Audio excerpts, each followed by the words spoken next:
That's a good shot. Beautifully played down the ground. That's a lovely cover to straight drive. Welcome to straight drive pre match show. কালকের match Dhoni বনাম পার্থ, দুটো wicket keeper ক্যাপ্টেনের কালকে প্রতিদ্বন্দ্বিতা আমরা দেখতে পাবো। তো ধোনি গত ম্যাচ থেকে ক্যাপ্টেন হিসেবে ফিরেছে, কিন্তু স্বাভাবিকভাবেই চেন্নাইয়ের ভাগ্য ফেরেনি আগের ম্যাচে। তো কালকের ম্যাচ লখনৌয়ের এগেনস্টে, সেখানে কি ফিরবে? একানা স্টেডিয়ামে খেলা, একটু লো স্কোরিং ম্যাচ হওয়ার চান্সেস। তো সেইখানে চেন্নাইয়ের একটু চান্সেস, একটু আবার যাতে কাম ব্যাক করবে। আসলে আমি আগের দিনও বলেছিলাম যে একটা জায়গায় পিঠটা, আমি এখনো দেওয়ালের মাপটা পাইনি, কোথায় গিয়ে যে ওদের পিঠটা দেওয়ালে ঠেকছে সেটা এখনো বুঝতে পারিনি। আমার মনে হচ্ছিল যে ঠেকে গেছে, কিন্তু ওরা এখনো দেখাচ্ছে না পিছনে অনেক জায়গা আছে, পিছনে যে একটা বুট স্পেস আছে ও দেখতে পাইনি আমি। এবার সেই ব্যাপারটা দেখা যাচ্ছে আস্তে আস্তে। এবার কবে গিয়ে বুট স্পেসটা শেষ হবে, দেওয়ালে পিঠটা ঠেকবে, আবার যখন সামনের দিকে এগোবে, সেটাই আমার দেখার, এবং আশা করছি কালকে সেটা হতে পারে। কারণ একটু স্লো পিচ, একটু চেন্নাইয়ের যেটা যেরকম, চেন্নাইয়ের খেলাকে স্যুট করে অ্যাকচুয়ালি। হ্যাঁ চেন্নাই সেভাকে যেরকম যেটা শুট করে সেই খেলাটার সেরকম একটা পিচ, তো সেখানে আশা করছি চেন্নাই হয়তো বেটার পারফর্ম করতে পারে। মানে জিতবে আমি বলতে পারছি না এখনই, কারণ কোনো জেতার মতো সুলভ তো কোনো কাউরি পারফরমেন্স দেখছি না, একটা টিমের গোটা ইউনিটটারই পারফরমেন্স খুব লো। তো সেইখানে যে একটা আশা কালকে রাখা যায়, কিন্তু যেভাবে লখনৌ পারফর্ম করছে, লখনৌ এর যেভাবে বোলিং ব্যাটিং ফিল্ডিং সব দেখা যাচ্ছে, তাবড় তাবড় কয়েকটা, ক্যাপ্টেনের ফর্মটা ছেড়ে, ক্যাপ্টেনের ফর্ম ছাড়া বাকি টিমের ফর্ম মারাত্মক। আহ, পুরন্ত মানে জীবনের সেরা ফর্মে আছে, শুধু ছয় ছাড়া আর কোনো কথা বলছে না, হ্যাঁ, সবচেয়ে বেশি এত ছয়। কনসিস্টেন্ট আমি এর আগে দেখিনি কখনো। হ্যাঁ মানে এত ইভেন ছয় মারতে ওয়েস্ট কি দেখেছিস ইন্ডিজেরও এর আগে? একটা প্লেয়ার, ওয়েস্ট ইন্ডিজেরও একটা প্লেয়ার এতটা কনসিস্টেন্সি মেনটেন করা টি20-তে, এটা কিন্তু সচরাচর আমরা দেখিনি। ওই ক্রিস গেল দেখেছিলাম এক সময় ছিল, কিন্তু তারপরে ওয়েস্ট ইন্ডিজ অনেক সময় ধরে কিন্তু কেউ আসেন খুব না, একটা এতটা যেটা ব্যাটসম্যান consistent হিসেবে কাউকে দেখা কমই যায়। দেখা গেছে, নারিন বোলার হিসেবে খুবই কনসিস্টেন্ট, সেটা নিয়ে কোনো ডাউট নেই। Yes. ব্যাটসম্যান হিসাবে এরকম হ্যাঁ, কনসিস্টেন্ট ওয়েস্ট ইন্ডিয়ান প্লেয়ার আমরা এর আগে দেখিনি। তবে অমিত, আমরা এর আগে কথা বলেছিলাম আমাদের আগের ম্যাচ, যেটা চেন্নাই বনাম কলকাতা যে খেলাটা ছিল, সেখানে আমরা আলোচনা করেছিলাম যে ঋতুরাজ গাইকোয়াড়ের না থাকাটা, সেটা চেন্নাইয়ের ম্যানেজমেন্টের কাছে একটা ধাক্কা। কারণ ঋতুরাজ, আমি বলেছিলাম যে ঋতুরাজ চেন্নাইয়ের ব্যাটিং একটা স্তম্ভ, যে মাঝখানে খেলাটাকে ধরে। তো সেখানে গাইকোয়াড়ের না থাকাটা চেন্নাইকে আগের ম্যাচেও ভুগিয়েছে, আমরা দেখেছি, যেখানে চেন্নাইয়ের ব্যাটিং সম্পূর্ণভাবে কোল্যাপস করে যায় চিপকের পিচে কলকাতার এগেনস্টে। তো একটা আপাতত আপডেট আছে। ঋতুরাজের, হ্যাঁ, একটা আপডেট। হ্যাঁ, একটা আপডেট আছে যে ঋতুরাজের জায়গায় হয়তো ওরা রিপ্লেসমেন্ট হিসেবে এখন পৃথ্বী শকে নিচ্ছে, এবং কিন্তু পৃথ্বী শ এবার ইন্টারেস্টিং যে পৃথ্বী শকে নিয়েছে, এবং কিন্তু কবে ও টিম জয়েন করছে সেটা আমি এখনো ঠিক জানি না, কালকের ম্যাচে খেলবে ওকে, কিনা। মানে একটা দুটো ম্যাচ আচ্ছা। হয়তো লাগতে পারে, কিন্তু পৃথ্বী শকে ওরা ওই চোটের একটা রিপ্লেসমেন্ট হিসেবে ঋতুরাজের নিয়েছে। তো পৃথ্বী শ যদি আবার একটা কামব্যাক করতে পারে, বা একটা খুব বাজে সিজন গেছিল আগের বছর, দু তিনটে বছর ধরে ওর সাথে অনেকগুলো ট্র্যাজেডি বলবো না, অনেকগুলো কন্ট্রোভার্সি হয়েছে, যেটা ক্রিকেটের জন্য কম অন্য কিছুর জন্য বেশি চর্চায় ছিল পৃথ্বী শ। একদম, যেটা সেই একদমই ব্যাপারটা এক্সপেক্টেড নয়। থেকে, হ্যাঁ সেটা একদমই এক্সপেক্টেড নয়, এবং সেই ব্যাপারটা থেকে যদি একটা আবার একটা এরকম চান্স পায়, ও যদি একটা ভালো কামব্যাক করতে পারে, ইন্ডিয়ান ক্রিকেটের জন্য ভালো। পৃথ্বী শর মধ্যে অবশ্যই। ট্যালেন্ট খুবই আছে। একটা সময় বলা হতো যে কি বলে, মানে বোম্বে ক্রিকেটে চলই ছিল যে এই ছেলেটাই ছোটবেলা নেক্সট সচিন টেন্ডুলকার হবে, মানে বোম্বে হ্যাঁ, ক্রিকেটের মাঠে এই কথাটাই ছিল যে নেক্সট সচিন টেন্ডুলকার পৃথ্বী শ হবে। কিন্তু ওই এত ব্যাপারটা, এত লোকেরা এই ব্যাপারটা নিয়ে চর্চা করে ফেলেছিল যে ওর হাইপটা ওভার হাইপড হয়ে গেল, মানে ওর নিজের ক্যারিয়ারটাও একটা বিশাল বড় ডাউনফলে চলে গেল।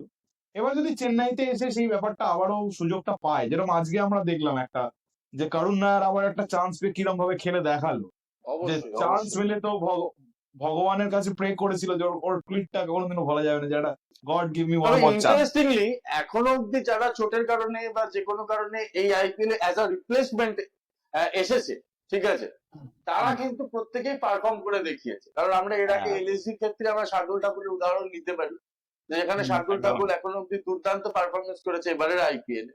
তবে একটা কথা বলার, যেটা আমাদের দর্শককে, যে অনেকেই আমাদের ভিডিও দেখছেন কিন্তু আমাদের চ্যানেলকে সাবস্ক্রাইব করছেন না, তো আপনারা আমাদের চ্যানেলকে সাবস্ক্রাইব করুন, আমাদের ভিডিও পছন্দ হলে লাইক করুন এবং নিজেদের বন্ধুদের সঙ্গে শেয়ার করুন। আমি অভিষেককে একটা কথা জিজ্ঞাসা করব, যে আগের দিন আমরা চেন্নাইয়ের একটা ভরাডুবি দেখেছি, যেখানে চেন্নাইয়ের ব্যাটিং মানে সম্পূর্ণভাবে কোল্যাপস করে যায়। তো কালকে চেন্নাইয়ের টিমে প্রবাবল কি চেঞ্জেস আমরা দেখতে পারি, নাকি সেম টিমই থাকবে? আমার মনে হয় যে সেম টিমই থাকবে। পৃথ্বী শয়ের ওকে। কথাটা এখন বললো সেটা আমি খুব একটা মানে দেখছি না এখনো নিউজে। তো হুম। হতে পারে, আসতে পারে, যদিও বা আসে। I think it won't make such difference. এই কারণে, ওকে। কারণ ওদের মাইন্ডসেটটাই না কিরকম একটুখানি মানে সিএসকে এর মাইন্ডসেটে আর নেই। মানে ওকে। 5 বারের আইপিএল চ্যাম্পিয়ন গত 5টা ম্যাচ ধরে হেরে আছে। আমার তো মনে হচ্ছে এলএসজির যা মানে কনফিডেন্সটা আছে এখন নিজের ব্যাটিং ইউনিট, ইভেন বোলিং ইউনিটে, তো সেটার রেসপেক্টে কিন্তু সেটা কিন্তু চেন্নাইয়ের উপর ডমিনেন্স ক্রিয়েট করবে আমার মনে হয় কালকে। তো আমার ফাইন। আমার অনুযায়ী আমার মনে হয় যে এলএসজি কালকে জিতবে। কিন্তু পান্তের খেলাটা দেখার জন্য আমি নিশ্চয়ই এক্সাইটেড থাকবো, কারণ হি হ্যাজন্ট ডান মাচ, কিন্তু ওর মধ্যে অনেকটা পটেনশিয়াল আছে। আর এদিকে ধোনি তো আবার ক্যাপ্টেন, যদি কোনো মিরাকেল করতে পারে। ফার্স্ট ম্যাচে আমরা দেখেছি যে কিছু সেরকম কিছু করতে পারেনি ঠিকই, যদি করতে পারে, আর যদি না পারে তাহলে আমার মনে হয় যে মানে I will give a 30% chance, winning chance to Chennai only. শুধু আমার যেটা মনে হচ্ছে, হ্যাঁ মানে শুধু আমার যেটা মনে হচ্ছে, শুধু ধোনির নিজের ফর্মটাও ফ্যাক্টর নয়, জাদেজাও কিন্তু খুব একটা ভালো ফর্মে নেই। জাদেজা যে second most exactly. Senior player টিমের, জাদেজাও অ্যাজ আ বলার বা অ্যাজ আ ব্যাটসম্যান খুব একটা ভালো ফর্মে নেই। আমার মনে হচ্ছে T20 ফিল্ডার হিসেবে কোনো ডাউট নেই, কিন্তু T20 ফরম্যাটটা রিটায়ারমেন্ট করে নেওয়ার পরে ও T20 ফরম্যাটের সেরকম ইউজফুল বলার বা অলরাউন্ডার এখন দেখতে পাচ্ছি না। সেটা একটা খুব বড় ফ্যাক্টর হয়ে গেছে, কারণ আমরা লাস্ট যেবার চেন্নাইকে জিততে দেখি সেবার কিন্তু ওর একটা বিশাল বড় রোল ছিল। ও ব্যাটিং এ অনেকটা কন্ট্রিবিউট করছিল, সেটা কিন্তু এই বছরও চেষ্টা করলেও পারছে না। যেটা আমরা অনেক সময় ও দেখছি যে 3-এ নামিয়ে দিচ্ছে, 4-এ নামিয়ে দিচ্ছে, কিন্তু হচ্ছে না সেটা। অভিষেক অভিষেক একটা কথা বললো, যেটা মাইন্ডসেট। এই হুম আমি একটা মাইন্ডসেটের কথা বলবো, যেখানে গত ম্যাচে হেরে যাওয়ার পর ধোনি বলেছে যে আমাদের দলে তো এরকম ব্যাটসম্যান নেই যারা 6 ওভারে 60 রান তুলতে পারে, আমরা খুব প্রপার ব্যাটসম্যান নিয়ে খেলি।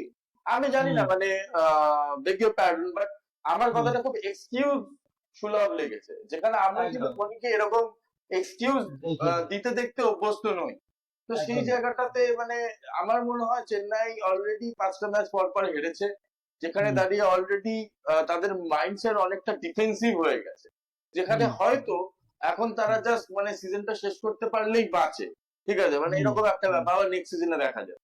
যদিও আর এই আজকের ম্যাচ কথাটা বলার মানে কি, যে আমাদের কাছে 6 ওভারে এরকম রান করার লোক নেই, তার মানে তোমার মাইন্ডসেটে তুমি অলরেডি অ্যাকসেপ্ট করে নিচ্ছ যে আমরা ব্যাক ফুটে আছি। পারবো না, আমরা পারবো ব্যাকফুটে না। আছি। হ্যাঁ। তারপরে যদি তারা তা সেই টিমটা যদি তখন 11 জনের টিম যদি মাঠে নামে এই মাইন্ডসেট নিয়ে যে আমরা তো জানি আমরা পারবো না, তাহলে অবভিয়াসলি সেটারই রেজাল্ট আমরা টেবিলে দেখতে পাচ্ছি। 10ম স্থানে আছে, বিগত 5টা ম্যাচ হেরেছে। আমার মনে হচ্ছে কালকে ডবল হ্যাটট্রিক হতে পারে হারার এলএসজি টিমের সামনে। ইন্টারেস্টিংলি আমি একটাই কথা লখনৌকে নিয়ে বলতে পারি, যে লখনৌ এবারে আইপিএলটা শুরু করেছিল খুব ব্যাক প্যাচের মধ্যে দিয়ে, যেখানে প্রথম দিকে হ্যাঁ কয়েকটা বোলার ছিল না যারা ফার্স্ট 11-এর প্লেয়ার, সেখানে দাঁড়িয়ে শার্দুল ঠাকুরের ইনক্লুশন কেমন খেলবে সেটা নিয়ে একটা ডাউট। কিন্তু লখনৌ আস্তে আস্তে এই টুর্নামেন্টে ডার্ক হর্স হয়ে উঠছে, যাকে এতগুলো ম্যাচ জিতেছে, এবং সব থেকে বড় কথা দরকারে কেউ না কেউ খেলে দিচ্ছে। হ্যাঁ মানে মিচেল মার্শ, নিকোলাস পুরান, আগের দিন মার্করাম, কোনোদিন আয়ুষ বাদনী সামাদ, ঠিক আছে, কোনোদিন আগের দিন একটু পান্তর একটু রান পেয়েছে, এদিকে বোলিং এর দিক বেশ রাখি প্রথম দিকে শার্দুল ঠাকুর, তো সব মিলে কেউ আবেশ না কেউ খান। পারফর্ম করে ম্যাচ বের করে দিচ্ছে actually। আর আগের দিন কি বলে রবি বিষ্ণয় ফর্মে এসেছে, সেটাও ওদের টিমের জন্য একটা পজিটিভ। রবি বিষ্ণয় যে উইকেট পাচ্ছিল না আগের দিন, একটা খুব দারুণ একটা ইনসিডেন্ট হয়েছে। একটা চেঞ্জের সময় একটা স্ট্র্যাটেজিক টাইম আউটে জাহির খান ওকে কিছু ইনস্ট্রাকশন দেয়, ও সেই অনুযায়ী একটা স্লো বল করে এবং পরের বলেই উইকেট পায়। যে ম্যাচটা একতরফা হারছিল, একটা দিকে বেরিয়ে যাচ্ছিল ম্যাচটা, সেখানে একটা জাহির খানের একটা মানে আউটটা করার পরেই জাহিরের দিকে এরকম দুটো ফিঙ্গার করলো, যে তোমার কথাটা শুনেই লেগে গেল। আর জাহির খান এরকম বলে যে আমি বলেছিলাম এই বলটা করলেই আউট হবে। তো এটা খুব ভালো হলো, যেটা আগের দিনও এবং জ্যাক ওই ইজ ওভারে দ্য আবার একটা উইকেট নিল জ্যাক, কিন্তু ওদের মেন্টাল হিসেবে এবছর মারাত্মক লিড করছে। আমি দেখতে পাচ্ছি খুব ভালো ভালো ইনপুটস, মানে আগের দিন এটা চোখে দেখা গেল একেবারে ওই এমন হঠাৎ করে জাহির খান এলো, দুটো কথা বললো মাঠে নেবে। ও একটা ফাস্ট বলার, ও একটা স্পিনারকে একটা কিছু ডিসিশন মানে কিছু ইনপুটস দিল, সে গিয়ে ওটা ইমপ্লিমেন্ট করে উইকেট পেয়ে গেল। ম্যাচটা পুরো ঘুরে গেল ওই সিনটা থেকে। আর ওই ওভারে দুটো আমি এটা উইকেট নিয়ে ও চলে গেল জাহির খান, দেখাও গেল না আমি জাহির এটা খান। আমি একটা জাস্ট একটা ইন্টারেস্টিং কথা আলোচনা করে আজকের প্রি ম্যাচ শেষ করব। সেটা হচ্ছে যে আমরা এবারের টুর্নামেন্টে দেখছি এই জাহির খান হোক এলএসজি তে বা জিটি তে আশিস নেহরা হোক, ঠিক আছে, মানে এত এক্সপিরিয়েন্স, মানে বিশেষত জাহির খান বা আশিস নেহরা, এরা তো আমাদের চাইল্ডহুড হিরো। এদেরকে একদম। দেখে আমরা বড় হয়েছি, এদের প্রতি আমাদের ইমোশনটা একটা আলাদা জায়গায়। তারা এখন অ্যাজ আ কোচ এত দুর্দান্ত কাজ করছে, সেটা কোথাও না কোথাও তো আনন্দ দিচ্ছে। খুবই আনন্দ দিচ্ছে। এবং আরো কয়েকজন আছে, যেরকম পিটারসনের ইনপুটস খুব ভালো যাচ্ছে এবছর। এবছর মানে দিল্লি খুব একটা নতুন মোড় পেয়েছে মনে হচ্ছে। আবার এটাও হয়েছে যে দিল্লিতে পন্টিং বসে এত বছর কিছু করতে পারেনি, পন্টিং আমার পাঞ্জাবে গিয়ে এবছর পাঞ্জাবও ভালো খেলছে। মানে অদ্ভুত হচ্ছে, মানে একটা এই নিউ ফ্র্যাঞ্চাইজি যারা এখনো পর্যন্ত জেতেনি, তাদের খেলার এনার্জি এবং তাদের খেলার পারফরমেন্সটা মানে এক্সেপশনাল এই বছর আইপিএল এর সবচেয়ে বড় লক্ষণীয় ব্যাপার হচ্ছে যে চারটে যে কটা টিম জেতেনি সেই কটা টিম মানে এত সুন্দর এফর্টস দিচ্ছে। মানে একমাত্র কেকেআর, টুর্নামেন্টটা অনেক বেশি হ্যাঁ জমে উঠেছে। হ্যাঁ একমাত্র কেকেআর যে একটা মিডিল অফ দ্য স্লট যাচ্ছে, একটা ম্যাচ জিতছে একটা ম্যাচ হারছে, কিন্তু বাকি যারা ভেটারেন্স অফ দিস টুর্নামেন্ট তারা কিন্তু একটু ডাউনেই আছে। তাদের স্টেভেন ফ্লেমিং যে প্রথম অলমোস্ট অনেকটা প্রথম দিক থেকে চেন্নাইয়ের কোচ ছিল, সে এখনো কোচ আছে। এরকম পুরোনো চেঞ্জেস এখনো কয়েকটা টিম করেনি, মানে পুরোনো বডি ধরেই বসে আছে। গেমটা অনেক এগিয়ে গেছে, গেমটা অনেক চেঞ্জ হয়ে গেছে। 18টা বছর হয়ে গেছে, বিরাট কোহলি ট্রফি পাইনি ঠিকই, কিন্তু 18টা বছরে গেমটা অনেক এগিয়ে গেছে।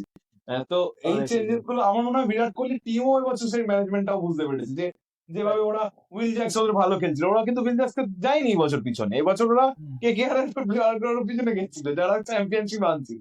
ফিল সল্টকে আজকে ফিল সল্ট দেখিয়ে দিল ফিল সল্ট কিরকম মানের একটা প্লেয়ার। আর এই চেঞ্জেস গুলো যারা অ্যাডাপ্ট করছে আমার মনে হয় তারাই ভালো খেলছে। Change is the only constant I believe. সেই ব্যাপারটা যদি কেউ বুঝতে না পারে তাদেরই লস। তো সময় বদলেছে, ট্রেন্ডস পাল্টেছে, সময় এগোচ্ছে, তার সঙ্গে সঙ্গে আপনাকে বদলাতে হবে, নইলে একদিন ফ্যানরা মানুষেরা আপনাকে বলতে দেবে। তো এটাই সত্য। তো জাস্ট শেষ করার আগে আমি সবার কাছে একটা কুইক প্রেডিকশন নিয়ে নেবো। অভিষেক, সিএসকে আর এলএসজি? এলএসজি। অমিত, সিএসকে আর এলএসজি? কালকে সিএসকে আশা করছি কি ধরনের দোগলাপান্তি। যাই হোক, আমি এতক্ষণ ধরে সিএসকে এগেইনস্টে সওয়াল করে এখন বলছি সিএসকে। হতে পারে দেখা যাক। একটাই প্রবলেম আমার যেটা মনে হচ্ছে যে এবার হয়তো দেওয়ালটা পিঠে ঠেকবে, দেওয়ালটা কবে ঠেকবে সেটা বুঝতে পারছি না। মোটামুটি অমিতের প্রেডিকশন দেওয়ালের মাপের উপর ডিপেন্ড করে, কত বড় ফ্ল্যাটে থাকে সিএসকে তার উপর ডিপেন্ড করবে অমিতের প্রেডিকশন, ঠিক আছে। আর আমি এলএসজি, ঠিক আছে, কারণ আমি আপাতত চেন্নাইয়ের আগের দিন যেরকম ভাবে ক্রাম্বেল করতে দেখেছি আমি চেন্নাইকে, সেটা আমার মনে হয় না এত তাড়াতাড়ি সেই ধাক্কা চেন্নাই কাটিয়ে উঠতে পারবে। যদি কালকে চেন্নাই খুব ভালো খেলে এবং ম্যাচটা জেতে, এলএসজির বাজে খেলা ছাড়া সেখানে দাঁড়িয়ে আমি একটু অবাকই হব, এটুকু আমি বলতে পারি। তো আজকের প্রি ম্যাচ শো আমাদের এখানেই শেষ। কালকে এই ম্যাচের পোস্ট ম্যাচ নিয়ে আমরা আসবো ম্যাচের পরে, যেখানে আমরা আলটিমেটলি দেখতে পাবো কোন টিম জিতলো। যারা আমাদের ভিডিও দেখছেন, আমাদের ভিডিও পছন্দ হলে লাইক করুন, আপনাদের বন্ধুদের সঙ্গে শেয়ার করুন, এবং অবশ্যই আপনাদের মতামত আমাদেরকে কমেন্ট করে জানান, আর আমাদের চ্যানেলটি সাবস্ক্রাইব করুন। That's a good shot. Beautifully played down the ground. That's a lovely cover to straight drive.